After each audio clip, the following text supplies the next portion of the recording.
Hello everyone, नमस्कार। स्वागत है आप सबका महिंद्रास के ऑफिशियल यूट्यूब चैनल पर। मैं चांदी महिंद्रास तहे दिल से आप सबका स्वागत करती हूँ। तो बज चुके हैं रात के 12 और हम अपने 10 दनादन ब्रेकिंग क्वेश्चंस के साथ पूरी तरीके से रेडी हो चुके हैं। तो सब लोग कहाँ पर आ जाओगे? कमेंट बॉक्स में आंसर करना स्टार्ट कर देना है। पहला क्वेश्चन आ रहा है आपकी कंप्यूटर स्क्रीन पर, वो ये है। The government of India has recently made amendments in which of these insurance ombudsman rules. Bharat सरकार ने हाल ही में किस बीमा लोकपाल नियमों में संशोधन किया है? तो अगर हम बात करें इंश्योरेंस ओम्बड्समैन रूल्स में क्या किए गए हैं, चेंजेस किए गए हैं। ओम्बड्समैन क्या होती है? लोकपाल की योजना होती है। अगर आपको कोई भी दिक्कत है तो आप ओम्बड्समैन में क्या कर सकते हो? कंप्लेंट दर्ज कर सकते हो। तो आपको बताना है कि कौन से ओम्बड्समैन रूल्स में चेंजेस किए गए हैं। इंश्योरेंस ओम्बड्समैन रूल 2008 के में, 2020, 2017 या फिर 2001। तो अगर हम बात करें तो इंश्योरेंस ओम्बड्समैन रूल्स 2017 में क्या किए गए हैं? बिल्कुल चेंजेस किए गए हैं। बात करते हैं कि चेंजेस जो है वो कहाँ-कहाँ पर किए गए हैं। तो अगर हम बात करें तो पहले ओम्बड्समैन मैकेनिज्म को एग्जीक्यूटिव काउंसिल ऑफ इंश्योरेंस चलाया करते थे, जिसे अब रीनेम कर दिया गया है, काउंसिल फॉर इंश्योरेंस ओम्बड्समैन कर दिया गया है। इसके अलावा अगर हम बात करें तो ये भी कहा गया है कि वीडियो कॉन्फ्रेंसिंग के माध्यम से जितने भी केसेस आएंगे, जितने भी कंप्लेंट केसेस आएंगे इंश्योरेंस से रिलेटेड, उसकी भी क्या की जा सकती है? हियरिंग की जा सकती है।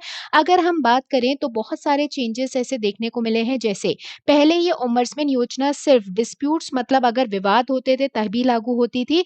अब ये जो है, अगर डेफिशिएंसी इन सर्विसेज पाई गई, अगर सेवाएं देने में इंश्योरेंस सेक्टर जो है वो लैकिंग दिखाया गया, तो यहाँ पे भी कंप्लेंट इस सेक्टर में भी क्या की जा सकती है? दर्ज की जा सकती है।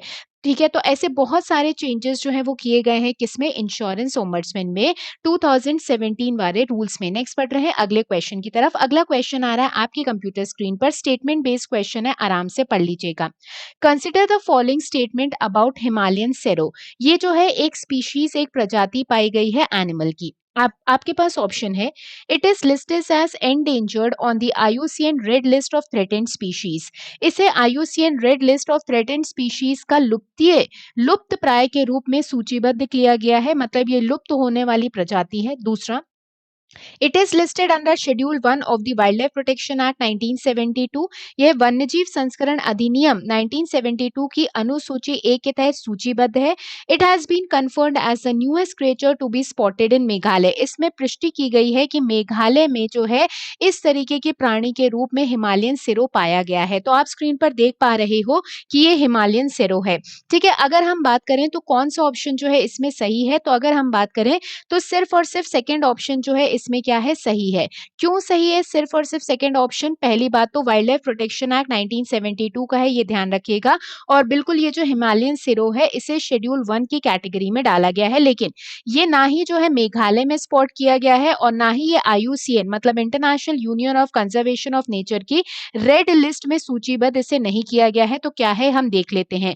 अगर हम बात करें तो हिमालयन मैमल है, जिसे हाल ही में पाया गया है, देखा गया है कहाँ पर? असम में देखा गया है। मानस टाइगर रिजर्व जो है वहां पर देखा गया है, पाया गया है। तो जो पहला ऑप्शन था मेघालय का, वो वाला क्या हो जाएगा? गलत हो जाएगा। और अगर हम बात करें तो ये गोट से जैसा दिखने वाला एक जो है प्रजाति है, ठीक है, लॉन्ग जो है ये गोट जैसा है। इसके अलावा जो है डोंकी जैसे इसके ईयर्स दिखाए गए हैं। और अगर हम बात करें तो बहुत ही अलग तरीके की ये जो प्रजाति है ये पाई गई, जिसे हिमालयन सिरो कहा गया है।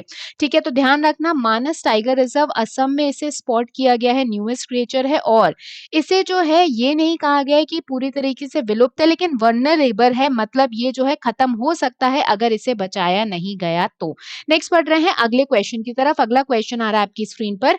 इन विच स्टेट इज द घरों की पाचन चेलिक नाम daughters name is a home identity program and development schemes launch. हाल ही में किस राज्य सरकार ने घरों की पाचन चेलिक नाम की एक योजना की शुरुआत की है, जो विमेन एम्पावरमेंट के बारे में बात करती है, जिसमें ये कहा गया है daughter's name is a home identity.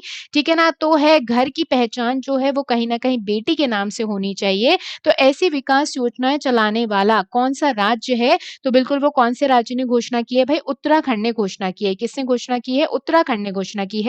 तो उत्तराखंड के चीफ मिनिस्टर त्रिवेंद्र सिंह रावत जी ने घरों की पाचन चेलिक नाम daughters name is a home identity नाम का प्रोग्राम लॉन्च किया है। इसके अलावा 42 करोड़ की डेवलपमेंट स्कीम्स लॉन्च की है नैनीताल में। वुमेन एम्पावरमेंट, महिला सशक्तिकरण की तरफ बात की गई है। उत्तराखंड की बात करें तो गवर्नर कौन है? बेबी रानी मौर्य है। चीफ मिनिस्टर का नाम सभी को पता है, त्रिवेंद्र सिंह रावत जी हैं। ध्यान रखना, उत्तराखंड की समर कैपिटल कौन सी है? गैरसेन है। और विंटर कैपिटल कौन सी है? देहरादून है। नेक्स्ट बढ़ रहे हैं अगले क्वेश्चन की तरफ। Who was given additional charge as the Director General of CRPF? CRPF के महानिदेशक के रूप में किसे अतिरिक्त प्रभार दिया गया है? तो इंटरिम डायरेक्टर जनरल बनाए गए हैं सेंट्रल रिजर्व पुलिस फोर्स के। हाल ही में कौन? तो एपी महेश्वरी जी को रिप्लेस करेंगे। अंतरिम तौर पर बनाए गए हैं। एडिशनल चार्ज दिया गया है आईपीएस ऑफिसर कुलदीप सिंह जी को। किन्हें दिया गया है? कुलदीप सिंह जी को दिया गया है। तो सीआरपीएफ की बात करें, जो कंट्री की लार्जेस्ट पैरामिलिट्री फोर्स कही जाती है, ठीक है, आईपीएस ऑफिसर कुलदीप सिंह जी को जो है असाइन किया गया है चार्ज ऑफ सीआरपीएफ के डायरेक्टर जनरल अंतरिम तौर पर रहेंगे, क्योंकि अगर हम बात करें एपी महेश्वरी जी का क्या हो चुका है? रिटायरमेंट हो चुका है। नेक्स्ट पढ़ रहे हैं अगले क्वेश्चन की तरफ। अगला क्वेश्चन आ रहा है आपकी स्क्रीन पर।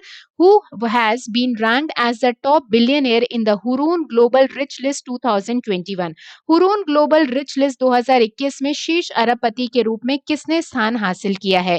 तो आपको बताना है हुरून लिस्ट में जो है शीर्ष स्थान पर कौन है? तो बिल्कुल वो कौन है? टेस्ला के इलियॉन मस्क है। कौन है? टेस्ला के इलियॉन मस्क है। अगर हम बात करें तो हुरून ग्लोबल रिच लिस्ट 2021 की जो निकाली गई है, इसमें 607 नए बिलियनियर्स ऐड ऑन हुए हैं। इसके अलावा 3 नए बिलियनियर्स सिर्फ 2 दिनों में ऐड ऑन किए गए हैं।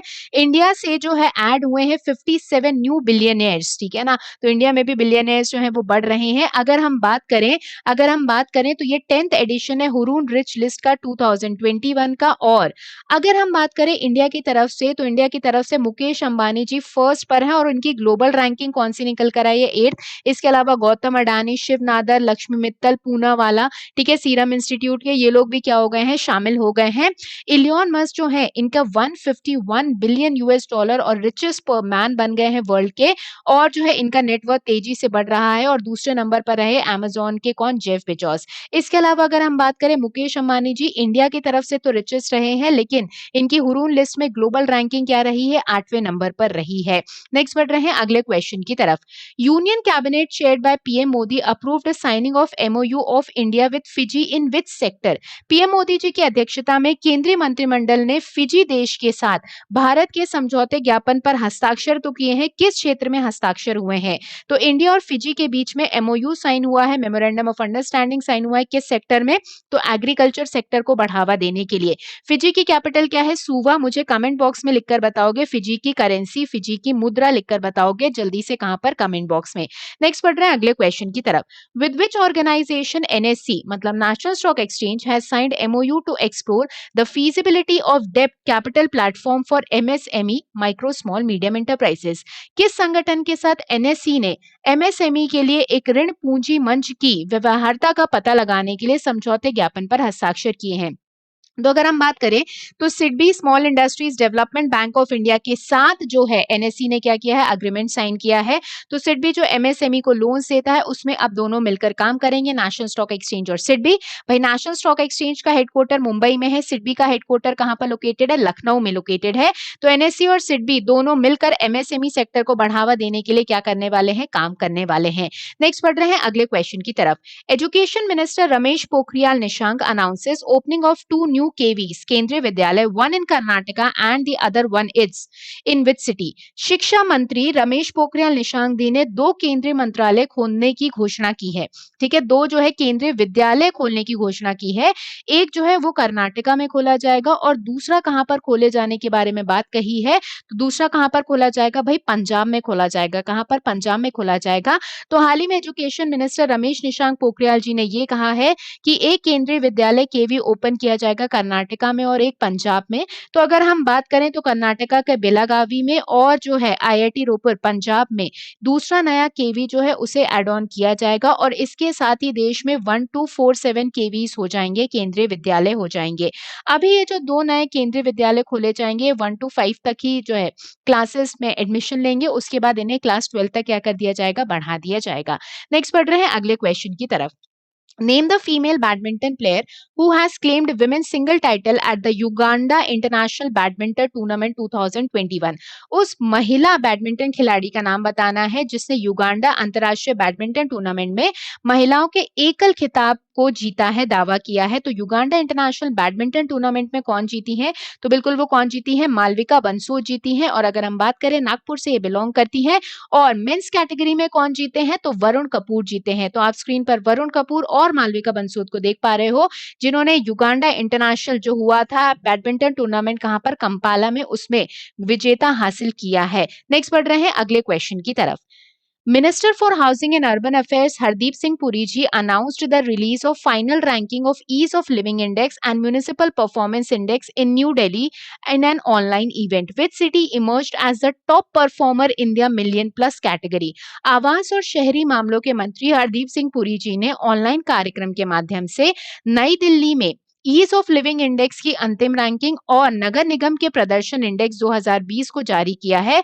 कौन सा शहर जो है इसने शीर्ष स्थान हासिल किया है, जो मिलियन प्लस कैटेगरी में है, मतलब जिसकी पॉपुलेशन जो है 1 मिलियन से ज्यादा है, उसमें मिलियन प्लस कैटेगरी में सबसे अच्छा किसने परफॉर्म किया है ईज ऑफ लिविंग इंडेक्स में? तो बिल्कुल कौन सा परफॉर्मर रहा है भाई? बेंगलुरु ने सबसे अच्छा परफॉर्म किया है। तो हाल ही में जो रिपोर्ट निकाली गई है, ये 2 कैटेगरीज पर, ईज ऑफ लिविंग इंडेक्स और म्यूनिसिपल परफॉर्मेंस इंडेक्स, ठीक है। तो सबसे ज्यादा जिसने अच्छा परफॉर्म किया है वो बेंगलुरु रहा है ईज ऑफ लिविंग, अगर हम इंडेक्स की बात करें। दूसरे नंबर पर पुणे, अहमदाबाद, फिर चेन्नई, सूरत, ये सब शामिल हैं। और अगर हम म्यूनिसिपल परफॉर्मेंस इंडेक्स, नगर निगम परफॉर्मेंस इंडेक्स में बात करें, तो इसमें इंदौर जो है उसने हाईएस्ट रैंक हासिल किया है म्यूनिसिपैलिटी की केस में। और दूसरे नंबर पर सूरत और तीसरे नंबर पर कौन सा रहा है? भोपाल रहा है। नेक्स्ट बढ़ रहे हैं अगले क्वेश्चन की तरफ। तो कल का आपका जो क्वेश्चन था वो ये था कि भारतीय संविधान के किस भाग में केंद्र राज्य संबंधों को उल्लेख किया गया है? तो बिल्कुल सबने जो एकदम करेक्ट आंसर दिया था कमेंट बॉक्स में, वेल डन एवरीवन। वो कौन सा था? बिल्कुल फोर्थ वाला ऑप्शन जो सही है, आर्टिकल 245 से लेकर आर्टिकल 255 तक। और अगर हम बात करें तो कौन सा पार्ट था? तो पार्ट 11 था। एकदम सही आंसर किया था सबने। अब आज के लिए आपका क्वेश्चन है वो ये है, which of the following sultans of Tughlaq dynasty issued copper coins instead of silver coins? Tughlaq वंश के निम्नलिखित सुल्तानों में से किसने चांदी की बजाय तांबे के सिक्के जारी किए थे? तो बिल्कुल आप ऑप्शन जो है आपके सामने आपको दिखाई दे रहा है। और जो है सही आंसर लिखकर बताओगे आप कहां पर? कमेंट बॉक्स में। जब वीडियो खत्म हो जाएगा तो नीचे कमेंट बॉक्स एक्टिवेट हो जाएगा, तो सब अपना अपना आंसर लिखकर बताएंगे। भाई एसएससी सीजीएल 2017 में पूछा गया क्वेश्चन है, तो बिल्कुल आंसर जो है मेंशन कर दीजिएगा। अब मिलेंगे सुबह 6:30 बजे करंट अफेयर्स एनालिसिस के साथ, तो बिल्कुल जुड़ना मत भूलिएगा सुबह 6:30 बजे मैम के साथ करंट अफेयर्स एनालिसिस के साथ। आज के सेशन को यहीं पे एंड करते हैं। जितने भी प्यारे साथी हमारे साथ कनेक्टेड थे, अगर अभी तक चैनल को सब्सक्राइब नहीं किया है तो चैनल को सब्सक्राइब करना ना भूलें। और जाते जाते बेल आइकन दबा दें, जिससे कोई भी इंपॉर्टेंट इन्फॉर्मेशन मिस ना हो पाए। लाइक बटन दबाते जाइएगा। Thank you very much to everyone. अपने अपने परिवार का खूब ध्यान रखिएगा, बढ़िया से हंसते हंसते पढ़ाई करते रहिएगा। शुभ रात्रि, गुड नाइट, जय हिंद।